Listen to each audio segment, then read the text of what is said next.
Holy fucking shit, who remembers this book? Man, the hype around this thing was as good as you could possibly hope for as a individual creator that has a book being published by Image Comics at the time. But a Non-Player by Nate Simpson. As far as I'm concerned, all the hype and accolades were 100% earned. This guy is good. But he couldn't translate that into a comics career. Now, it's been a long time since this came up. Let me see. This is 2011. So it's been quite a while. I remember hearing about it coming out, and Image was promoting it as much as I guess Image could. I don't know if this gentleman had social media or if social media in 2011 was the monster that it is today. But I mean, like Warren Ellis, if I remember correctly, he did a write-up on it of like great story and some of the most incredible, highly detailed artwork you've ever seen in a comic book, like a new work, new concept, new premise, new creator. Like if you want to pick up a book, go get this book. And I saw some preview pages and I'm like, shit, I'll pick it up. And it's amazing. But the poor guy, he couldn't make it work. From what I remember, it basically boiled down to, I mean, I believe he was married, I think kids, family, and a regular full-time job doing whatever, probably art. And this is something he made on his own time. And so it's hard to do a full-time job when you're married and kids and put out a book or produce pages on a timely manner to get the book out there. Like penciling, inking, coloring, lettering, editing, printing, everything. Like, I don't know what kind of help he had. Nothing there. Nothing there. I'm sure it's in here somewhere. But he tried his best, from what I remember reading on interviews and even some information from him, Mr. Nate Simpson, talking about the hows and the whys. It's so hard to get it going when he's got another full-time job. And even though it was, I think it was selling as good as you could probably hope, comparatively speaking, at the time. But it wasn't enough to, he wasn't a millionaire overnight by any means. He didn't make a huge amount of cash where he could just stop his regular job and dump into this. So it kind of sucks that he wasn't able to translate it into a continuing series. And it's 2011 when this started, and here we are midway through 2023, and I only ever saw this one book. This is all I ever saw. I believe there is a second issue. I think. I never saw it. And you'd think after all this time, he would have been able to put together something. Now, I don't know the whys, the hows, what, in between. I don't know where he's at. You'd think he'd have some kind of social media presence. I don't know. Whatever happened, he had as much as a success story as you could kind of hope to have with the new book, and it just couldn't turn into bigger success. And that's unfortunate. Just look at page 1. First thing I got to shout out that I love, if you've heard me talk about, I did a episode of Spawn recently and some other books where I'm just like, these writers think that they have to justify their writing existence by cluttering up the fucking pages with words everywhere. Look, it's just let the visuals tell you. It's cinematic. Now, comics don't have to be cinematic. Comics are their own unique thing. It's words and pictures, and having text boxes telling you stuff is a completely valid, perfectly awesome way to do stuff. But you better know what the hell you're saying. And if you aren't Alan Moore, for God's sakes, sometimes it's better just to shut up and let the artist do the visuals. Now, this is the guy, he's doing it all on his own. But look at this weird, awesome tree and this foliage, these leaves and everything. And then the coloring, this weird creature. But it's got that coloring where it's like the sun is casting its light through the trees. And so like the shadows of the leaves all on its face. That looks so goddamn good. It's like it's grazing. It looks up and hears a thing, takes off. Just a little bit of visual storytelling. Here it is jumping over. And then here comes this big, monstrous, gnarled, weathered, thick foot stomping down. What a great, simple way to start a book. So good. And then just flip it right over. It's kind of just the front cover. God, I wonder, is it even the same drawing? No, I guess it's different. But then here's just a guy. I guess I should say the premise, I mean, generally speaking, basically speaking, this is a future sci-fi world where technology, you'll see in the book, I guess I'm just going to spoil the shit out of the concept so you kind of understand what we're looking at as we go. It's a dismal future of pollution and garbage and stuff, but technology has advanced really far, and so there is a game. Basically, World of Warcraft, as I understand. I've never played World of Warcraft, but it's the same kind of like, you know, Lord of the Rings fantasy world that you can plug into, and it's like the Matrix, I guess. You plug in and that becomes an absolute reality. You live, you breathe, you think, you feel in this computer simulation. You're in the game. So it's just like going online and playing an online game with your buddies, except you strap a helmet to your head and you are seeing and feeling. Like, I believe that is the future. That shit will happen. And people will get sucked into that world for hours and hours, days on end. It's going to be a weird thing when the technology gets to the point where it's that immersive. You just plop a visor on your head and it can plug into your brain and you feel and you think and you just live in this world. You can make yourself beautiful or awesome or muscular and badass, and you know, that's the future. But that is the basic concept of this. This is the World of Warcraft world, or whatever the game is called. I can't remember. But that's where you got these warriors on these awesome looking creatures. The color palette, his color choices, it is nothing I would have ever thought to choose. But it's so different. It's different and it's beautiful and I love it. And these landscapes, as far as I understand it, he does everything digitally, which makes sense. But this warrior creature, a bunch of people traveling around, more beautiful background. Look at these giant ass creatures and this like structure on top where these people are talking. They're just discussing amongst themselves. Some dude, some beautiful girl. Like, look at that drawing. Absolutely beautiful. And then just conversations back and forth. And again, I love it because the only thing we're reading are the words that people are saying. We don't have a bunch of text boxes telling us a bunch of nonsense. So, warriors, paladins, princesses, concubines. I don't know. I don't know what the hell goes on. Like I said, I'm not a gamer, so I don't know what the hell's going on as far as references to real world shit. But I can't get over how good this artwork is. There's another shot where they're like that lighting through the light casting through the trees and the leaves, giving that lighting effect on them. And again, these are people like connected, like these are online players. This is a game. And we'll get to the part where they disconnect, but they live in this world as, you know, characters or people with names and reputations. And they don't know who you are in the real world. It could be your neighbor. It could be your buddy you sit across from, you know, at work, but you all go in this game and kind of play and you're this badass elf or you're this warrior babe or whatever the hell's going on. Love all these drawings, all this coloring. Look at this giant kitty thing, this giant double-bladed sword thing.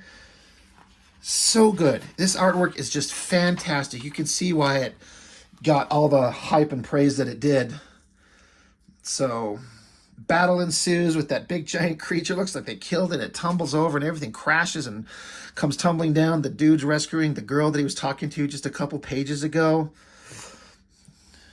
Giant kitty face is awesome. Man, I haven't looked through this book in so long. I'm just like in awe once again.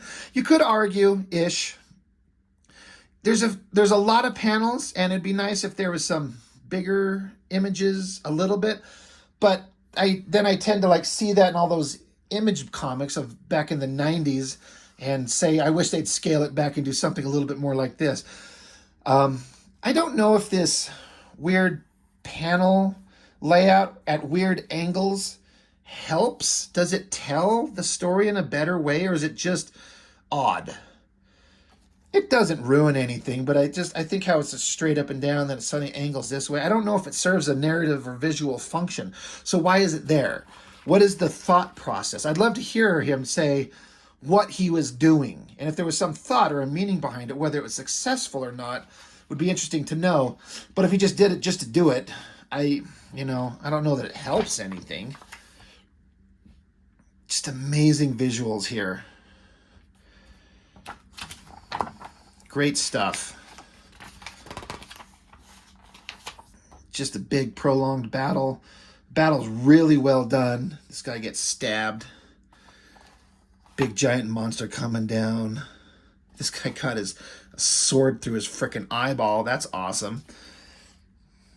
And then this guy, like, I think he dies and gets shredded here. But, you know, it's a game, right?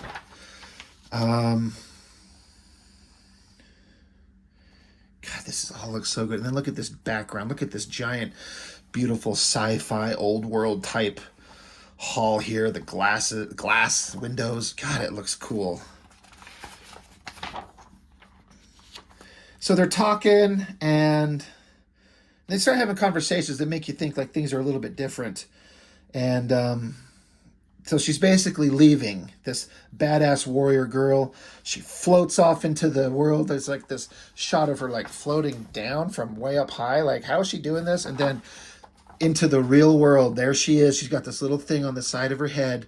And here's her real world room.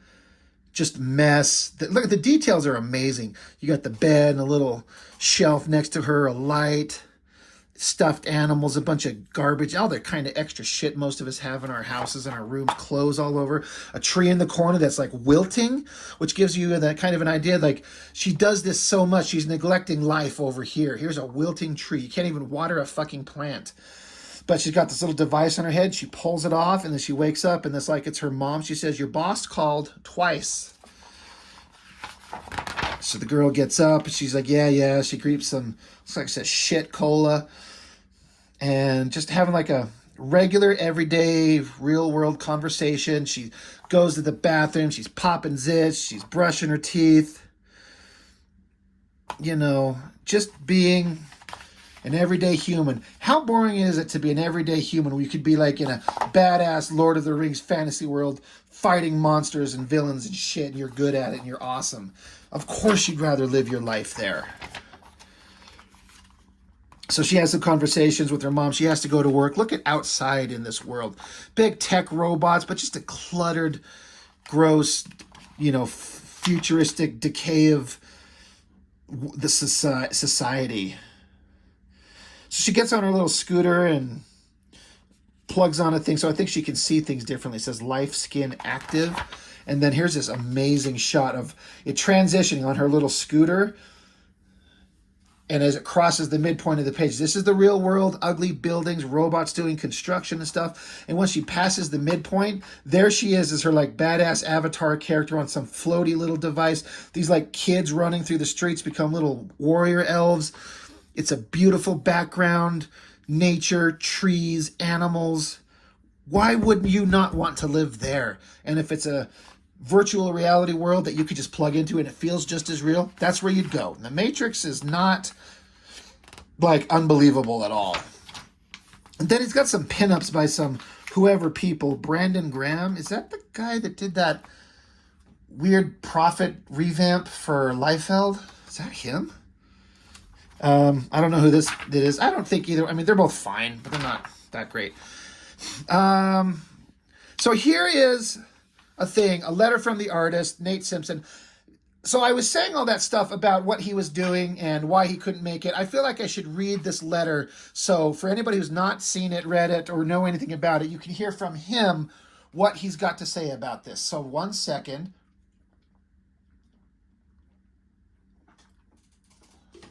So, a letter from the artist. This comic took a year to make. There, I said it. Whew, I feel better now. What? I have to keep writing, but I already said, okay. Looking at that sentence up there, my first impulse is to offer excuses. All those lines take time, guys. And then there's the first comic defense. This is my first time creating a story, my first time writing dialogue, my first time drawing a comic on a computer. There were novice blunders aplenty, and they all took time to iron out. But the simplest explanation for my slowness is that I wanted this comic to be as good as I could make it. I've only ever seen what my artwork looks like on a deadline, having worked in video games for so long. I'd forgotten what it was like to make art that wasn't hindered by technical, political, or scheduling constraints. Man, I love what he's saying there. I've gotten into the habit of getting my artwork to good enough and then letting it go. It had been a couple of decades since I'd worked on something until I felt it was truly done. And while there are many things this comic is not, there is one thing I can say with some confidence. I do believe it is done. As a means of learning a new craft and exploring my own limits, this book was worthwhile. What I hadn't anticipated, however, was that Non-Player would get picked up by a publisher and then read by lots of people. It's been very exciting, but also occasionally terrifying. As I've met readers online and at conventions, one question has popped up with unnerving regularity. This book took how long? And now that the first issue is done, the question has morphed into the much scarier, when is the next issue coming out? Well, I've got one comic under my belt, so there will be fewer novice mistakes slowing me down. And since this is a full-time job now, I'm devoting many more hours each day to Non-Player. But even with these improvements, it's going to take a while for me to finish each issue. Will it take another year? Seems pretty unlikely. Several months? Yeah, probably. Hopefully, as I learn new lessons, each issue will take less time than the preceding one. But the one thing won't change. The next issue won't come out until it's well and truly done. Thanks for picking up this book. I hope that when the next one comes along, you'll feel that it was worth the wait. Much obliged, Nate Simpson. So it took a long fucking time for a next issue to come out. Was it? I don't know. It might have been a year. I just seem to remember him going online after that thing in the back of this book that I just read to you. He did say things like, he's sorry, he's trying to get it out, but I've got a job. Even though it said it was a full-time job, I don't think he was able to commit to leaving his regular full-time work, or something else came up. And then there was an instance I remember in an interview where he was in some kind of like bike accident, like he was riding a bicycle and crashed and broke a bone or an arm or something like that, so he couldn't create the book at the level that he wanted to. So it just all kind of fell apart. And like I said, I think there's an issue 2, but that's all I've ever heard of. But I only ever saw issue 1, and somehow I got my hands on a second printing. You'd think after all this time he would be able to put together something and put it out there. Somebody would pick it up, or just do a fucking Kickstarter.